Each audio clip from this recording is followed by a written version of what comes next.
So we just live in Purgatory, the mundane, where someone asks you, how's life? You just say, I'm fine, it's okay. Those are massive indicators that you're not actually living in utter fulfillment. The Purgatory of the Mundane is where I'm sure if you look at stats and you found a way to study it, like an exceptional amount of the population lives there. And they don't know what they want to do. They don't have a big company they want to start. So they're just like, shit. I don't think you need a goal to recognize you're in the Purgatory mundane and think about how you're going to get yourself out. A goal to me is in service of your mission. That makes a lot of sense. I love that. And so every time that I'm pushing myself out of my comfort zone, you better believe that imposter syndrome comes flooding back. I just did the speaking gig like last week.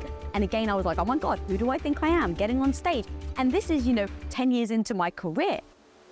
I had zero proof that actually betting on ourselves and building a company was going to work. I believed in myself that I can keep getting back up. So I want anyone starting a new business right now, your success isn't guaranteed. Nothing is, but except for actually the struggle. You've got to get back up. That's the key. Welcome to Success Story. I'm your host, Scott Clary. The Success Story podcast is part of the HubSpot podcast network. HubSpot has been a huge supporter of the show since day one, and I chose to partner with HubSpot because they support entrepreneurs. At the end of the day, I'm an entrepreneur. A lot of people that listen to this show are entrepreneurs, and it's hard, and HubSpot creates solutions for entrepreneurs so it's not as difficult. One of the number one problems that all entrepreneurs have is keeping customers happy. It's one thing to acquire customers, keeping them happy, boosting customer satisfaction is a whole other can of worms. It's not easy, but there is an all new service hub from HubSpot, and it makes it infinitely easier to scale customer support and increase customer retention. Remember, the cheapest customer to acquire is a customer you already have. By bringing service and support together in one powerful platform, you can deliver the best experiences for your customers and your teams. You free up time for your reps, focus on complex issues because HubSpot has an AI-powered help desk. You proactively drive retention with customer health scores that keep your business ahead, stopping churn in its tracks, and give your entire go-to-market team the data they need to operate as one unified, powerful front.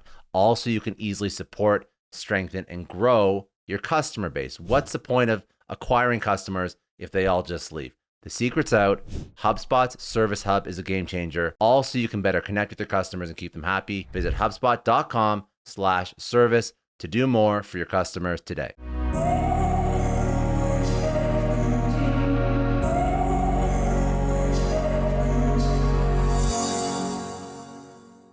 Lisa, thank you for coming on. I really appreciate you. I appreciate your time. I appreciate the work you've done with Quest. I appreciate the podcast that you've put out and the audience you built with Impact and Women of Impact. And I think that when I look at your story, and I guess this story is really what led you to write the book Radical Confidence, because really it was you looking at your past lessons and understanding how to unpack those lessons and sort of teach those to the world. And that's really what you embody right now. So I'm listening to your story. I listened to a couple podcasts. I read the book, and I noticed something very interesting. So you had radical confidence, and you didn't really let anyone else change your path or push you off your path when you were young. You wanted to pursue film, and then you went to the US, and that's where you met Tom.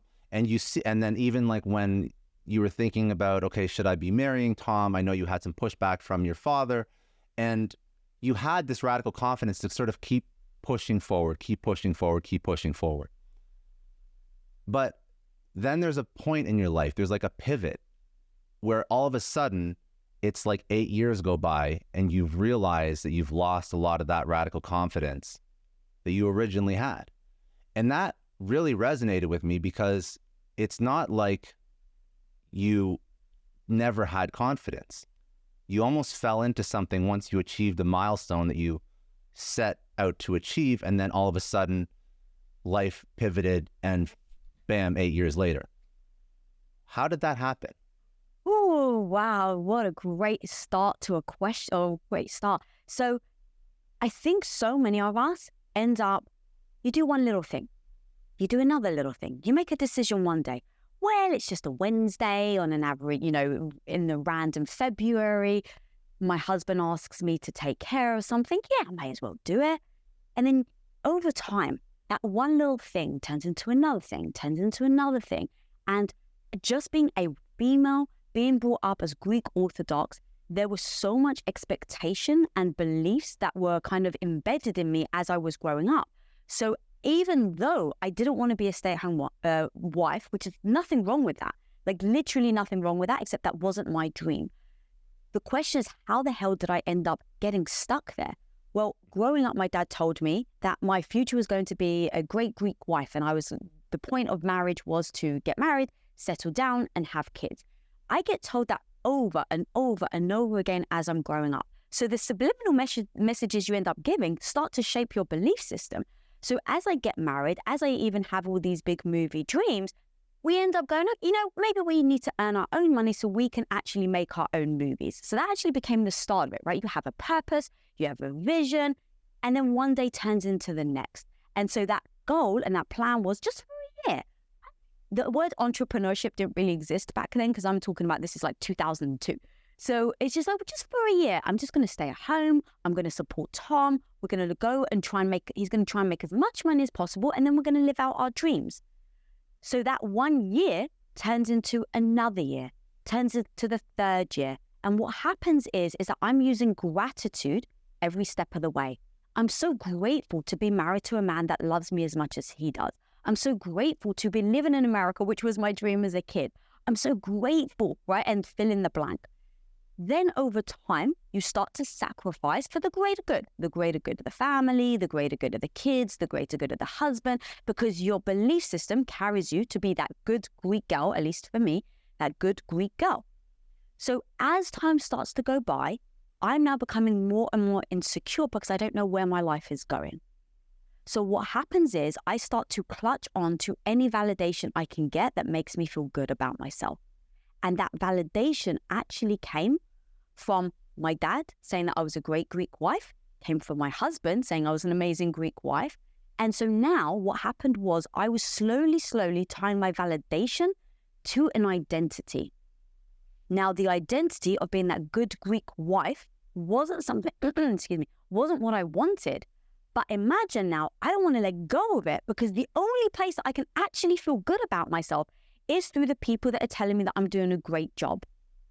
So over time, as we go from year 3 to year 4 to year 5 to year 6, I keep saying to myself, I'm going to make a change when I have the confidence, when my husband is happy, when I have the money. So all of these little things that were happening to my mind, were happening to my self-esteem, were happening to my confidence, starts to really mold itself into being the person that when I get into 7 years later, I don't feel like I can ever say anything about the fact that I'm unhappy, because that gratitude piece that I said that I was doing earlier now turns into toxic gratitude. That voice in my head that's saying, oh my God, I'm so grateful to have a husband that loves me. Now, every time that whisper comes in saying, Lisa, you're unhappy, that gratitude starts knocking that voice, that knocks that voice down and starts to argue with her and says, well, hang on a minute, how ungrateful are you? You say you're unhappy, but you have a husband that loves you. You have a roof over your head. You like fill in the blank. So now I have the guilt. I have the shame of who do I think I am speaking up, saying that I'm unhappy when I have all these other things that other people don't have. And then again, I had tied my validation so much to my identity that I didn't want to change it. So what I say is I ended up being in what I call purgatory of the mundane.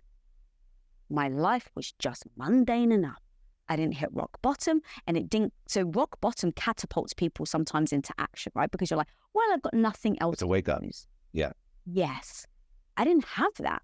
And so how many of us listening right now don't have that wake up moment? So we just live in purgatory of the mundane, where someone asks you, how's life? You just say, I'm fine. It's okay. Those are massive indicators that you're not loving your life and that you're not actually living in utter fulfillment. And so that can be like just a sign, because sometimes people don't realize they're living in purgatory of the mundane. And I didn't realize that until my husband has a crazy idea to start a protein bar company, and that like catapulted me into the stratosphere. But those 8 years, when I look back of how do we get stuck, it just to encompass everything, it's your belief system. It's then you making sacrifices that don't align with who you want to be and what you want in life. Then it becomes where you're getting your validation from, and then tying that to an identity that actually doesn't serve you. So you put all of those together, that is exactly how I ended up being stuck for 8 years. Do you think that when you start to work with people and to get them out of this purgatory of the mundane, do you think that they have to have a goal in mind? And why I say that is because the reason why you didn't end up in the purgatory of the mundane when you started your career, your life, you were very ambitious, because you had a very specific goal. And I'm not saying that you need that to just be ambitious. Maybe you just want to push back against your parents and just go conquer the world. But I think a goal probably helps to a degree. When you start to move yourself out of the purgatory of the mundane, was it quest? Was it the protein bar that was like the wake-up call? Like, now I have a goal, now I have a purpose, and I want to work towards this? Or can you sort of remove yourself from this, even if you don't have a defined path? Because I think the purgatory of the mundane is where, I'm sure, if you look at stats and you found a way to study it, like an exceptional amount of the population lives there, and they don't know what they want to do. They don't have a big company they want to start.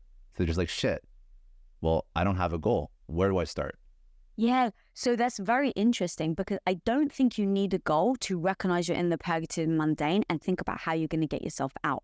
A goal to me is in service of your mission. Now, if you don't know what your mission is because you've been stuck in purgatory of the mundane, first of all, the very first step is owning and admitting that you're stuck with utter grace, because that's where some people that is even a dent to your ego, because you don't want to look back and say, oh my God, I've wasted 8 years. So in order to soothe your emotions right now, you actually just blank it. No, that wasn't a waste. But for me to really jolt me out of it, I had to be very honest and said, yes, I did spend 8 years not living the life I want. Number one, acknowledge that with compassion, but acknowledge it. So I think that really becomes the first step. Then the second step is, to your point, people may not know where to go. That's where I go. You need to give yourself space and time to be curious, because you don't know what necessarily your mission may be. And you won't know until you try a bunch of things. So for me, I didn't realize that my mission was to help people until Quest started. And so my husband comes home, he's chasing money, right? We thought it was only going to be a year. It turns into 8 years. He's profoundly unhappy. I'm profoundly unhappy. So I pulled him aside and I said, I don't care about money. All I can care about is happiness. And so what would you do every day to make yourself happy? And that became the idea of starting a protein bar company with his business partners. Now, when they said they wanted to start it, they were actually exiting another company. And so I said, I'll help. I'm the good Greek wife. What do you need? And so in that, I'll help, what do you need?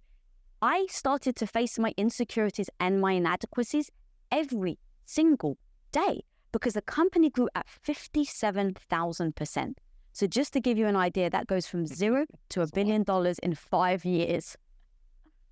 It's a lot. So in that crazy growth, because our house was up for collateral, I had a choice. Every time I hit a brick wall, the old Lisa that felt extremely insecure and just wanted to stroke her ego would back off. I don't want to take on this challenge because I don't want it to make me feel bad. But when your house is up for collateral, it's a real freaking wake-up call. So every time I didn't know what I was doing, every time that insecurity came up, who do you think you are, Lisa? The imposter syndrome, you were a stay-at-home wife for 8 years, you have no idea what you're doing. I just gave myself a choice. You can figure it out or you can lose your house.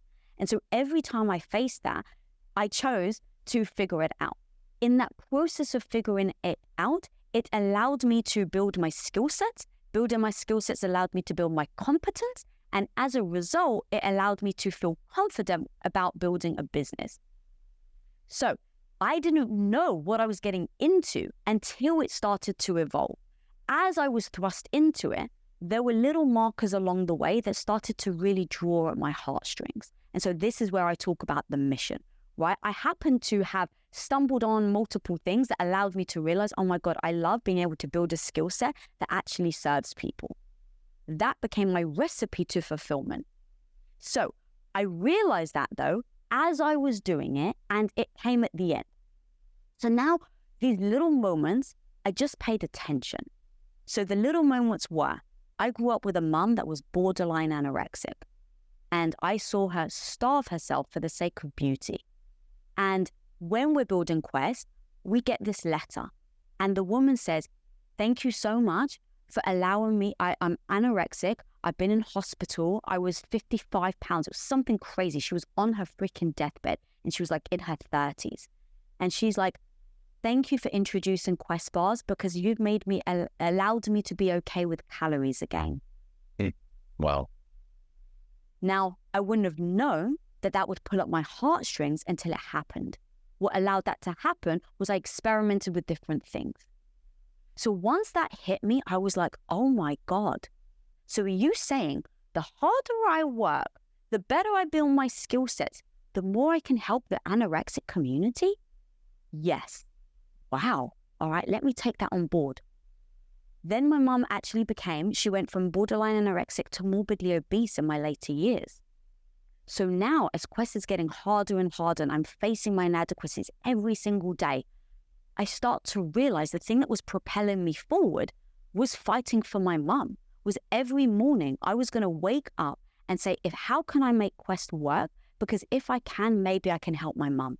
It was Mother Teresa that said, not everybody will fight for the masses, but everybody will fight for the one. So who is that one person that you were waking up for every day? And I realized that became part of my mission. So now coming back to your question, over time, these little things that started making me realize that I felt great about the fact that I could be better today and help one more person. I could help my mum. So that then became part of my mission. So then I started to build out my mission statement, because just like anything, you can get distracted in a million different ways. So how do I make sure that every time I show up, every time I wake up, everything that I do, all of my energy is always being pointed at a North Star? That's like what I call my mission, my North Star. So my North Star became the thing that I really cared about. So it's the what, the how, and the who. Those are the three key things that I think make up a mission. So I became, and I wrote out my mission statement that was eventually over years and years and years and years, right? Because I started to evolve and my mission started to evolve. But now I can say it very succinctly. It's create content that impacts young girls so they don't have to feel insecure like I did. Very freaking succinct. The what is creating content. The who is helping young women, and the why, because I had to overcome insecurity and I don't ever want them to. Now I've got my mission statement. My goal then becomes in service of my mission statement. So the goals are what, how much, and by when. And so you keep setting goals, then you keep making a new goal, then you set it again. But every single time you set a goal, it is always in service of that mission. So that's why, now going all the way back to your question, I don't think you need a goal. I actually think that becomes the last piece of the puzzle, and working through your North Star, what propels you forward, then having a goal that serves all of that, then becomes the blueprint to how I think you keep moving forward in life and never get stuck again.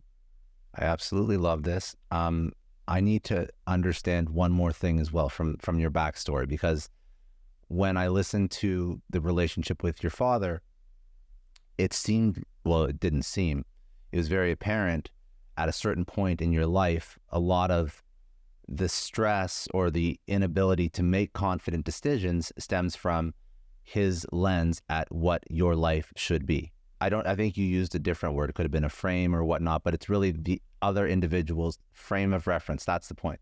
So all these other individuals in your life have different frames of reference for what your life should be. And it sounds like what you just described with the mission is you slowly moved your attention from another individual's frame of reference to your own mission, and that's what enabled you to actually be confident. How did you make that migration? Oh, yes. The questions are awesome, by the way. I'm curious. I find it fascinating because I see this migration because your focus is no longer on what someone else thinks. It's on now what you think and care about and believe in. But that's also not easy. Yeah, exactly. So here's what I did. As my dad has a frame of reference, I just took it as fact that that's what I should believe in. as I got older and I started to listen to myself, I started to listen to my heart, the voice in my head. All of these things are messages that as a woman growing up in a Greek Orthodox family, I didn't ever allow myself to do. And so one of the big things was I surrounded myself with people that would push my thinking. And my husband was the very first person. So on our first date, and this wasn't deliberate, right? I kind of stumbled into everything. But on our first date, he was a curious man. And so in discussion, he would ask me, so why do you believe in God? And I just paused. I was like, no one's ever asked me that. And the truth was, my answer was because my dad told me to. So here I am, 21 years old, and I've never even considered why I believe in God. And that was, I think, the very first thing that was like, I felt so embarrassed saying that answer out loud. And I was like, wow, I'm embarrassed in saying that out loud. Why? Because it's not like it's my own thought. I haven't even contemplated it.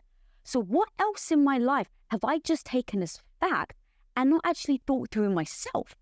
So by the time we got to the moment where my husband asks my dad for his blessing to marry me and my dad says no, in that moment I had to pause. And I had to ask why. Instead of just judging my dad, I can't believe it, he doesn't believe in my marriage, just ask my dad why. So what I did is instead of just taking it for fact, I became curious. And so in hearing his reason, he said, well, you come from different cultures. There's no way you being Greek Orthodox and him being, mixed-blooded American that it'll ever work. He doesn't get us, right? He doesn't have, he's not earning enough money in order to support you. So he starts laying out all these reasons why my dad doesn't think it can work. In that moment, I said, this is his truth. This is his frame of reference based on where he came from. So I mean, again, instead of judging, because I think it's easier to go, he's crazy, he doesn't get it. No. Let me actually just understand why he's saying that instead of dismissing him. Because I love learning and being I've got a thirst for knowledge so that it can help me cultivate my own mindset. So asking questions with my dad, why do you believe this? Well, he came from a tiny village in the mountains of Cyprus. Contraception didn't exist. And so women didn't get an education because they would get married, fall pregnant immediately. So they wouldn't give women the education when there was only 5 kids, let's say, that they could choose from the village. So my dad's frame of reference is, well, you're a woman, you're going to end up getting married, having kids. So why, you're going to get married, which means that you need someone that can provide for you, because he's old school. Women don't go to work, men provide. So he looks at Tom, he sees that he's not earning much money, and so he's like, he's not going to be able to provide for you. Next thing, that you're not going to be able to make the marriage work. Why does he believe that? He's never once in anyone in my family ever married outside my culture. So for his perspective, he just sees there's no way it can work because his frame of reference is he's never seen it possible. Now, taking all of that for his truth, how do I take that and use that in my life? All right, actually, there's some lessons here. Number one, maybe it is going to be hard with our cultures. So let me preempt it. Let me actually come up with a game plan where me and Tom can talk through how this actually could be truth and what are we going to do to combat it. So as you can see, in me taking the perspectives of somebody else, not now taking it blindly, open up those blinders, being open and receptive to asking questions why, allowed me to start to concretize my own beliefs and my own thinking that was true to me, not true to my dad, my mom, my husband, and everyone else. Once I started to do that, it becomes like my favorite movie. One of my favorite movies is like Karate Kid, wax on, wax off, right? I then start to practice the skill set of listening to myself. And over time, as I started to do that, like I said earlier, with any type of skill set, if you start to practice and get really good, you become competent enough to become confident. So over time, I then became confident in my decision making and to trust my own gut and my own mindset instead of blindly letting someone else lead me. That makes a lot of sense. I love that. I love that you bridge that gap. And thank you, because I think that's probably the biggest issue that people have. That is like the massive shift. And it's not, I want to highlight that it is not like a one and done thing. because I think we always oscillate between other people's frame of reference. What do they think about this thing or that thing that impacts me? And okay, no, I should trust myself. And this is actually one of the main points that you make, always betting on yourself and sort of moving towards your North Star or your mission. But it's never like a one and done. And I think that also creeps up on people too. I think actually a lot of good life advice people take for, if I just figure this out once, I'm good. And then life creeps up on them again. And then they realize they sort of slip into these old routines. I'm sure that happens to you all the time. And you always have to keep sort of, even the person who wrote the book on radical confidence, you have to keep reframing what's important and what's not, because we're human at the end of the day. Yeah, 1,000%. And that's exactly why I wrote the book also in like steps and lessons, because as you grow, as you change, as you evolve, new problems and issues are going to arise. They're just going to look a little different. And so the imposter syndrome that I talk about in the book is something that I feel in any new arena that I enter. And so every time that I'm pushing myself out of my comfort zone, you better believe that imposter syndrome comes flooding back. I just did the speaking gig like last week. And again, I was like, oh my God, who do I think I am getting on stage? And this is, 10 years into my career. So I just give myself the grace to know it is exactly like you said, it's never a one and done. And the perfect analogy that I love, because I always love, like, I'm such a visual person, that I just use the gym. All right, Lisa, well, you got maybe a little bicep now, but if you don't go to the gym, if you take 2 years off, if you don't eat well, what's going to happen to your muscles? They're absolutely going to atrophy. Why do we not think that's going to be the same with our mindset? Of course it will. If you don't keep practicing your confidence, if you don't keep practicing your skill sets, if you think, oh, I've got this now, over time it will atrophy. And so the key though is to give yourself the grace that you may find yourself in the same somewhat situation 5 years from now. I don't beat myself up. If I fail at business, which I do all the time, it's not like I then go back and go, well, Lisa, you should never keep going in business. It was, it was a one-hit wonder. No, I go, this is amazing. What can I learn from this so that I can add it to my toolbox of confidence so that the next time I don't feel confident, I can use the tool. And so the book really does, like, I actually wanted to write this as the last chapter and I ended up not, but like the last one, I just wanted like the title to be Rinse and Repeat. And that was going to be the chapter. Perfect. Exactly. Because that's how you have to apply it every single day. Every single day. Now, okay, so speak a lot about betting on yourself. Betting on yourself definitely becomes easier after you've sort of recorded some significant wins. So let's approach this concept from somebody who's betting on themselves for the first time. Way easier said than done. So context would be somebody starting their first business. How do you have the courage to bet on yourself when you've never proven that you could do anything like what you're trying to do? Mm-hmm. So I had said that to my husband, that we bet on ourselves, not I bet on him, when we were taking a new chance. So he was chasing money. We wanted to start Quest. We were putting our house up for collateral. And I said, I bet on us. And the thing there is I had no proof. I had zero proof that actually betting on ourselves and building a company was going to work. But what I did have is I believed in myself that I can keep getting back up. So I want anyone starting a new business right now, your success isn't guaranteed. Nothing is, but except for actually the struggle. So if you know the struggle is guaranteed, as I build my business, are you moving towards something that's meaningful to you? That's where the mission comes in. And then know that even if you don't succeed, how are you going to move forward? Can you get back up? How do you get back up? And how do you learn from those mistakes? Because if you start today, it may take you 10 years. It may take you 20 years to be what you consider successful. So knowing that, how do you keep moving forward? You've got to get back up. That's the key. So I actually have a chapter in my book called When the Beep Hits the Fan, Wear Goggles. I'm not sure if I can swear on this podcast, so I did the... You can if you want, it's fine. Okay. So it's when the shit hits the fan, wear goggles. The reason why I wrote that chapter is we so focus on what failure means. We think it means something about us. We think it means that we're incompetent. But actually, in my understanding and my interpretation, because I just felt like failure held me back, how do I see failure as the best thing that can happen to me? So when the shit hits the fan, stop worrying about the shit hitting the fan, because it will. What are you going to do when it happens? How do you get back up? And so the perfect story that I love to give is the one that hit me so hard, because as you're building a company, you're going to find these issues. So we're building Quest. It's very early days. We just have about enough money to hire a couple of people to run our production. So we were manufacturing ourselves. So for the longest time, that it was us manufacturing our own product. We're in like literally rolling pins, and we've got knives, and we're like, hand feeding the little wrapper bar with the little foot pedal. So then we get enough money to hire a couple of people.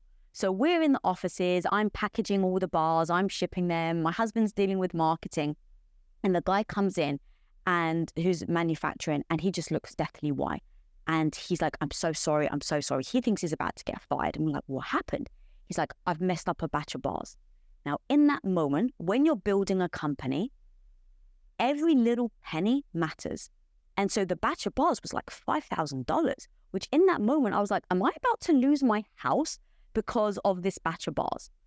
And I really, not having the experience, not understanding that failure actually can help you, propel you forward, I go into absolute panic mode, and I start like really panicking.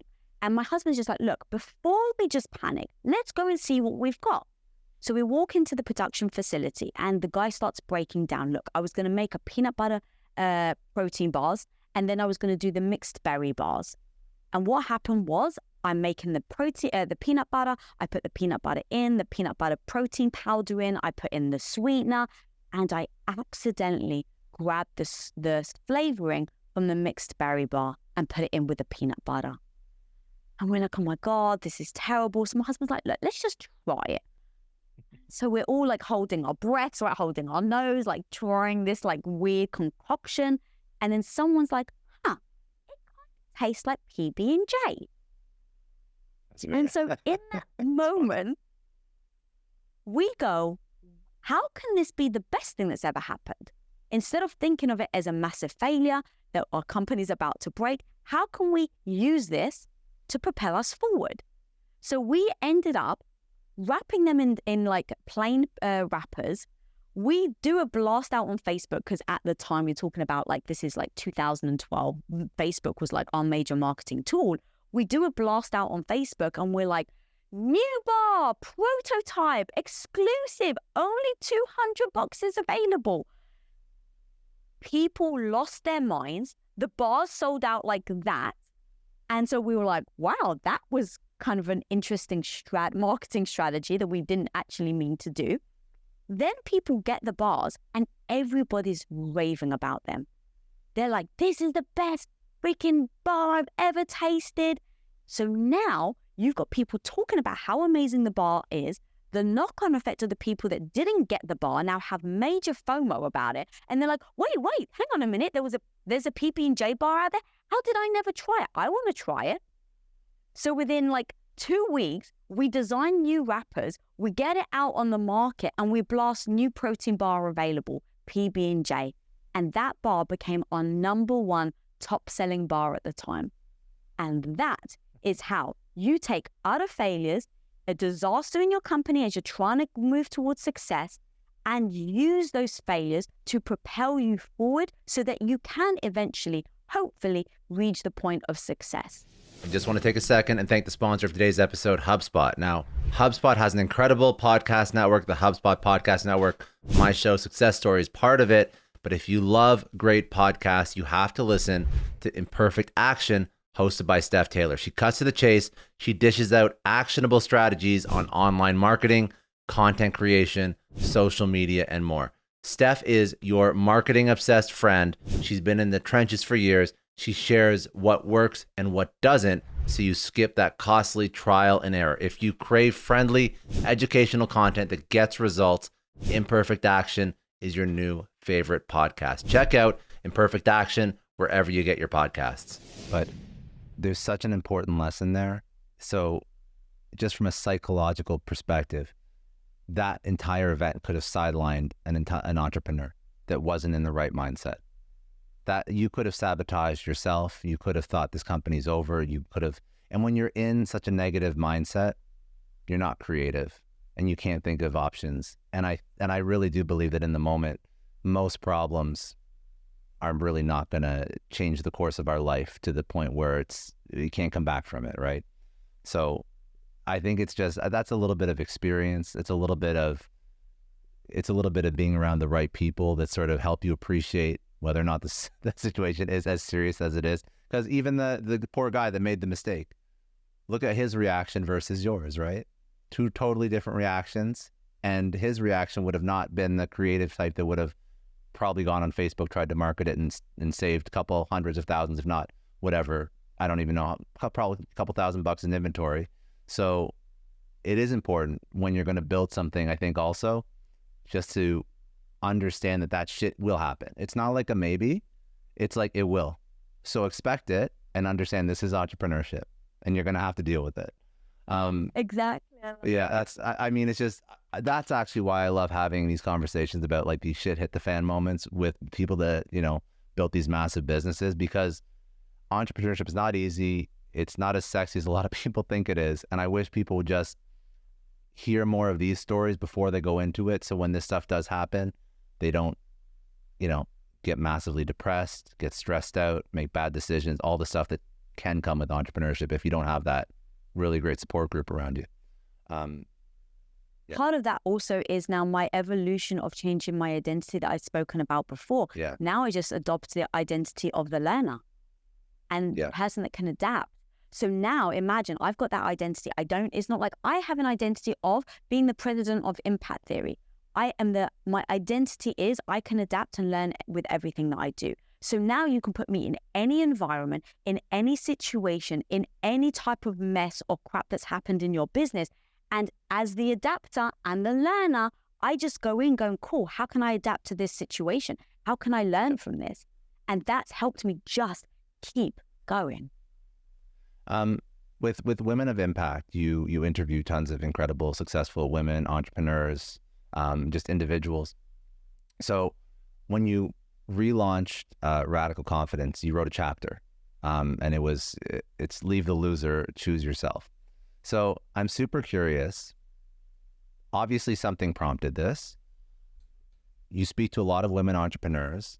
When you look back at the story most people know about you, it's like, well, she actually had a really great relationship and she met Tom when she was really young. And, where's this relationship advice coming from?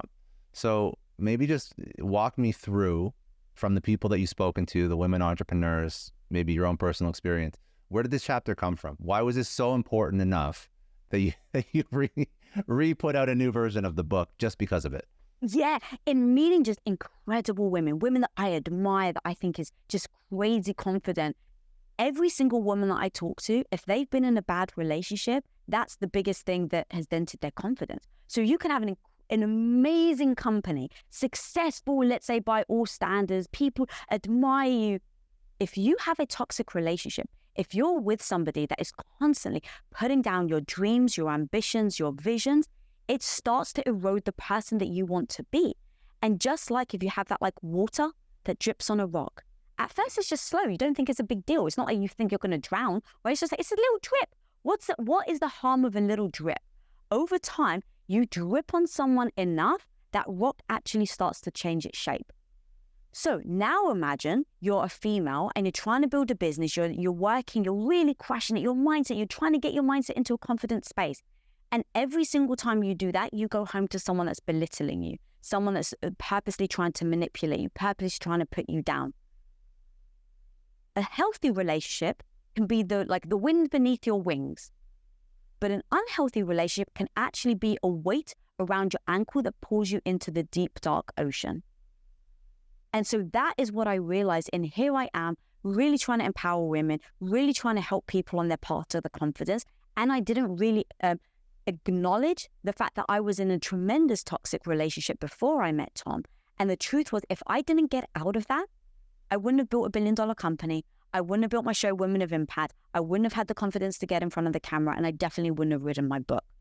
And so I actually thought I was doing a disservice to people by not addressing the power of a healthy relationship and the power of a toxic relationship. And so I break down exactly what had happened, how he eroded my confidence, how I recognized that actually this was now a toxic dynamic, what my participation was in that toxic dynamic so that I never do it again. And then once I got out of that relationship, the work I did on myself for an entire year before I met Tom is exactly what allowed me to then have a relationship with my husband, have one of these, for 21 years marriage, and be able to build multiple businesses with him and still have an extremely healthy relationship.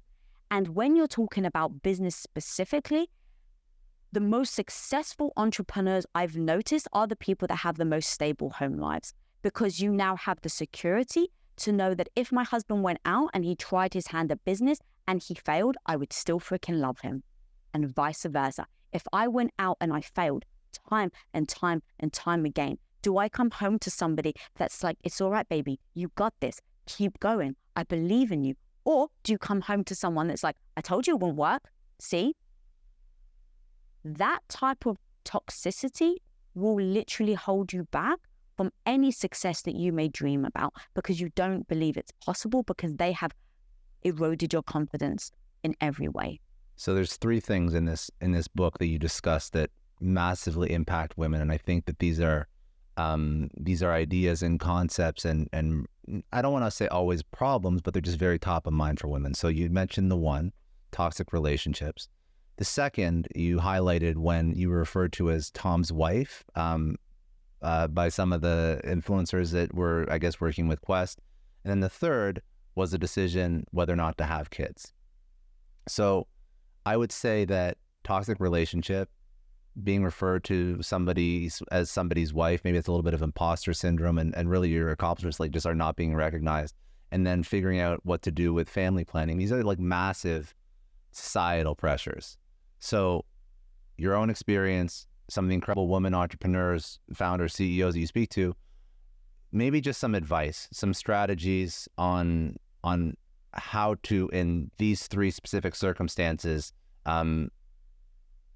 deal with it, work through it, not let it sidetrack your career, not let it suck the happiness and life out of you. Because, I mean, you speak to the best of the best. You probably hear this a lot, and these issues have come up in different ways with different people. Yeah, the imposter syndrome thing was really strong for me, and I still suffer from it. And that's the one thing. It still surprises me, even though I have the imposter syndrome, that other amazing successful women have imposter syndrome. It's almost like become universal. So now again, I don't beat myself up over it. I give myself the grace. But how do I handle it? Do I allow imposter syndrome to hold me back, or does it actually encourage me to move forward? So there's a couple of things that I'll do. Number one is I'm always the learner. So if I'm walking into a room where I feel like I'm an imposter, I don't deserve to be here because there's so many amazing women, instead of saying you're an imposter, say, oh, this is the room where you get to learn, Lisa. And understanding and thinking that I get to learn allows me to reduce my insecurities, walk in there with more of a North Star, if you will.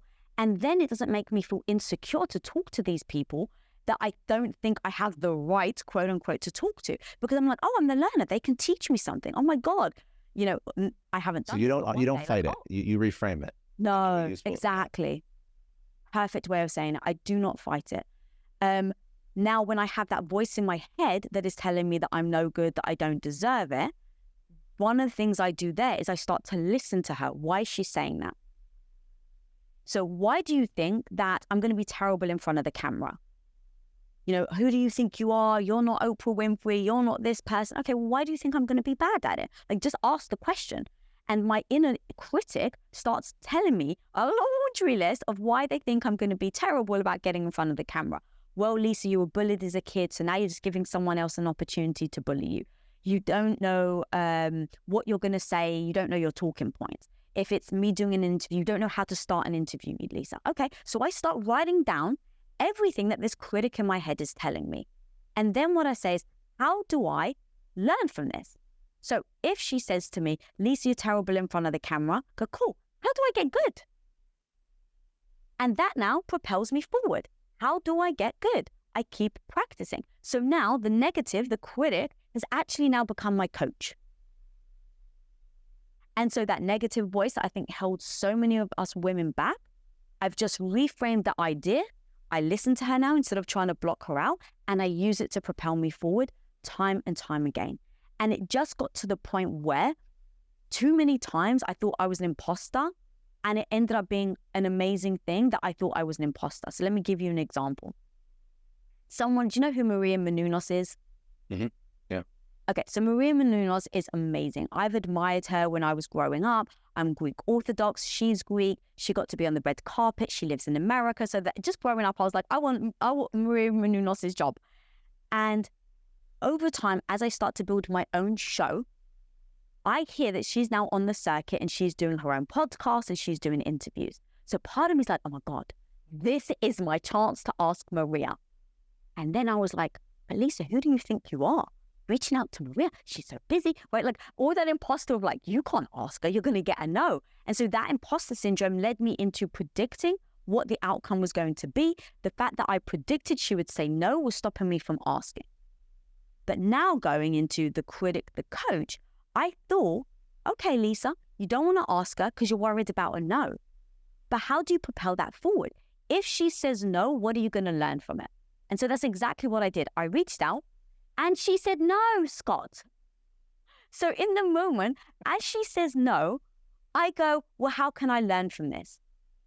Okay, step number 1 is don't make excuses for the reason she said no just to soothe your ego.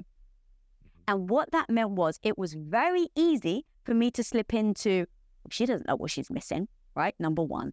Or, well, I didn't really want her on anyway. This resonates so much with me. Does it really? Of course.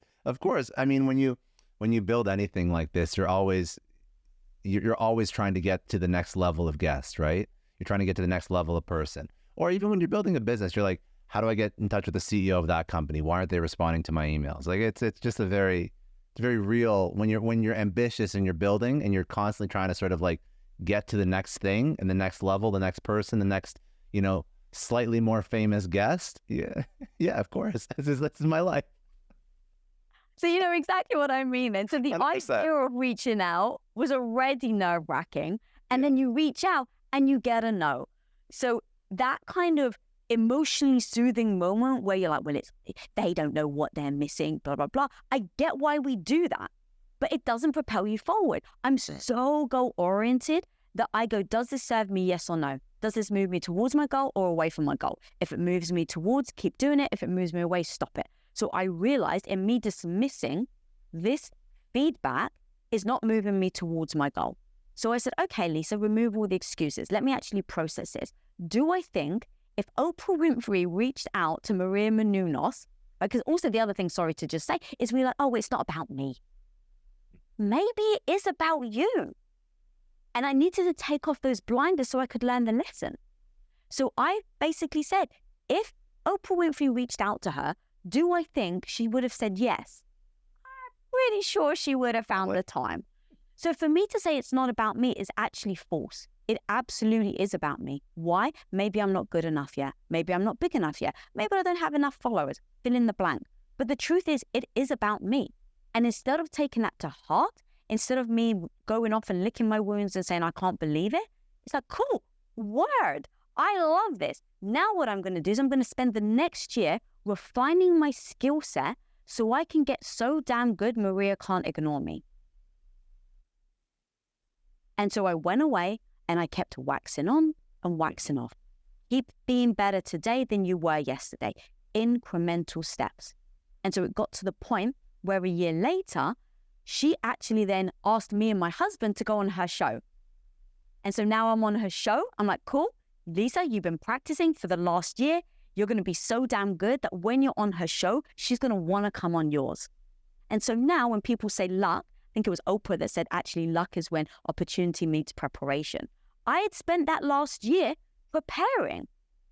So when the opportunity arose, I go on her podcast with my husband. I smash it out of the park.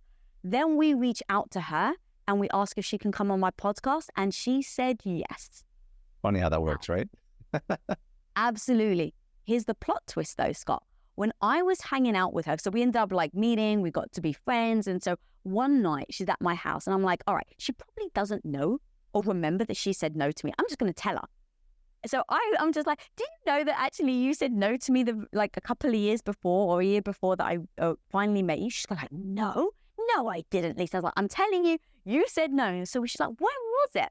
So we start going through the dates of when it was. And it turned out that it was the same month. So I reach out to ask her to come on my podcast. It was the same month. She just found out her mum had stage 4 terminal brain cancer. And a week before that, she found herself had a brain tumor. So she turned around to her team and said, if anyone reaches out, I'm not doing any press. I'm just going to focus on my health. So here I am reaching out that month. Now, the reason why I love that story as being the ending so much is what if I didn't use that no to propel me forward? Yeah. I made up a story in my head about me not being good enough, which still propelled me forward. But what if I'd listened to that? What if I listened to, oh, Maria doesn't think I'm any good, so I shouldn't try? I've made up an entire story in my head. So how many times do we make up a story in our head of why we get a no or why we failed? And it doesn't actually help. So that became almost just like the final staple in my confidence tool belt. When someone says no, don't make it about me. Use it to propel me forward in any way I possibly can, and just retell myself a different story that is going to keep me moving forward because I don't actually know the truth. I love this. Thank you. That's amazing. I know that, you know, we covered a lot about the book. We covered a lot about, you know, really just everything that you've put in since the first version of it.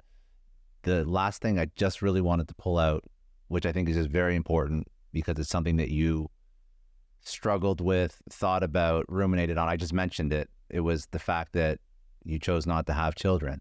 And this is something that I think just massively impacts women and their career trajectory and their ability to build something from scratch. Should I have kids? Should I not? How much time am I going to have to take off? Whatever it is.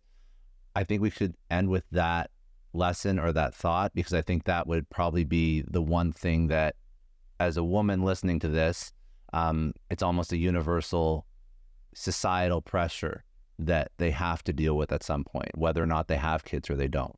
Yeah, I didn't even question whether I thought I was going to have kids or not, because going back to why I thought I believed in God, it was the same thing. It's like I was told I was going to get married and have kids, and so I just assumed. It never dawned on me I could actually question it. And so in building Quest, in being thrust into this crazy fast startup, I started to finally feel good about myself. I started to build my own confidence day after day after day. And that's when I started to get in tune with what I wanted. And that's where I started to ask questions, everything about my life and my assumptions. And so kids became a big staple in that.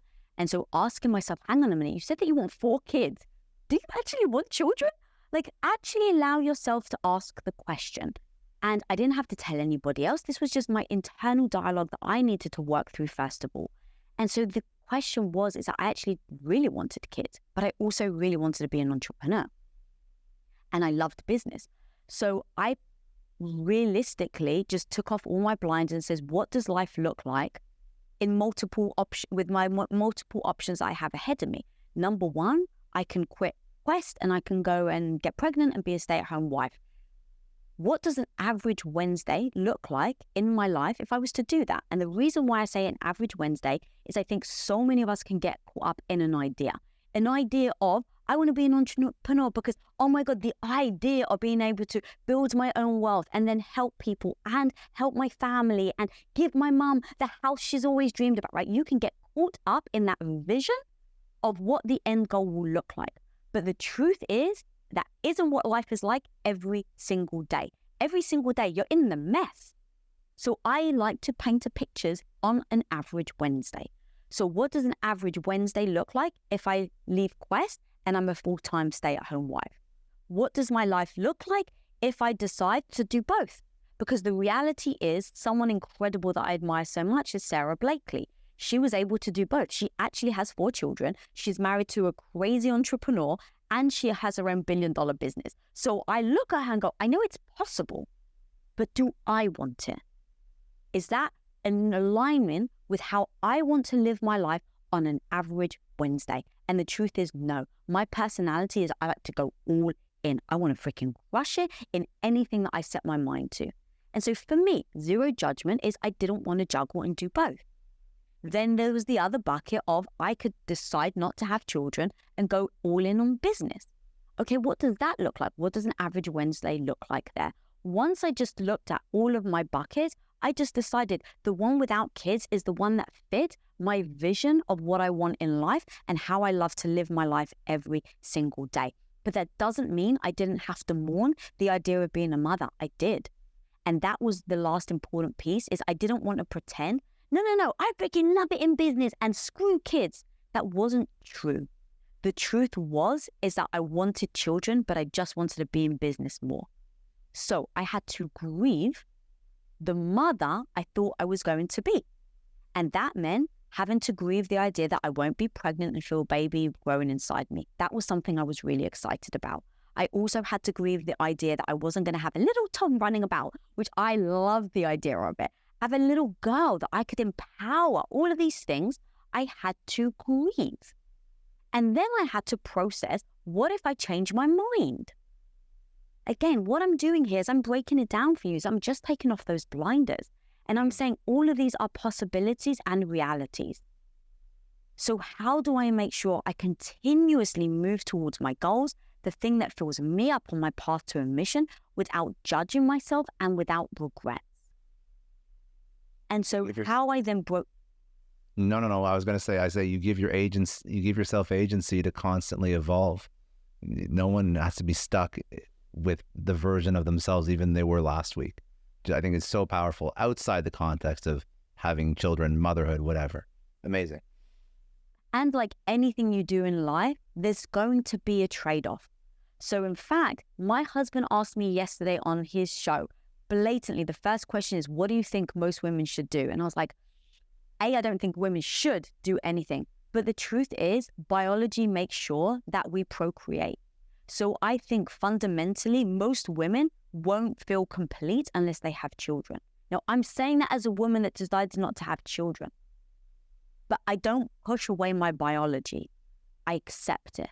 And so I accept the fact that I'm going to feel moments of broodiness where I want a child. I'm going to accept the fact that there are going to be moments, as maybe when I get older, that I'm going to regret not having children. If that's true, what am I going to do about it? I won't beat myself up for having made that choice because I've done it with my blinders off. I know what that makes my future look like. And the truth is that over time I've realized what I really love is the feeling of nurturing. And I don't need to have my own children in order to nurture. And so that's where it became, I have other options, but I never want to regret giving my life over to something that doesn't actually fulfill me up in the now. And so that is why I ended up deciding not to have children. I spoke to my husband. We had a very lengthy conversation about it. But no matter what you decide, whether you decide to have kids and be in business, whether you decide to not have kids, whether you decide to be the stay-at-home wife and you actually don't want the business, there's a trade-off for everything. There's a trade-off if you're in a relationship and you're married to an entrepreneur. And the trade-off is that I love the fact that Tom's ambitious. I find it attractive and I find it a turn on. But I don't love that I don't get to see him Monday to Friday except for business. But that's the trade-off of being married to someone that's an entrepreneur that's ambitious. I recognize the trade-off. I do it with my eyes wide open and then I move forward. I love it. Okay. Where do you want people to go connect with you? Book is everywhere. You get books, Amazon, I'm sure any store where you can go buy books. What's a social? What's a website? Impact Theory for women, or Women of Impact on YouTube.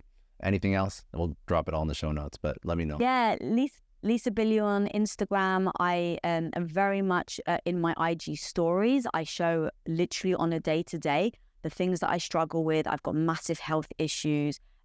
problems in my marriage, problems in my business. I just give like a real life account of it because I never want someone to think that problems go away and I'm just a realist. And it's like, I think the truth is more empowering to tell people what actually, no BS, this is what it takes.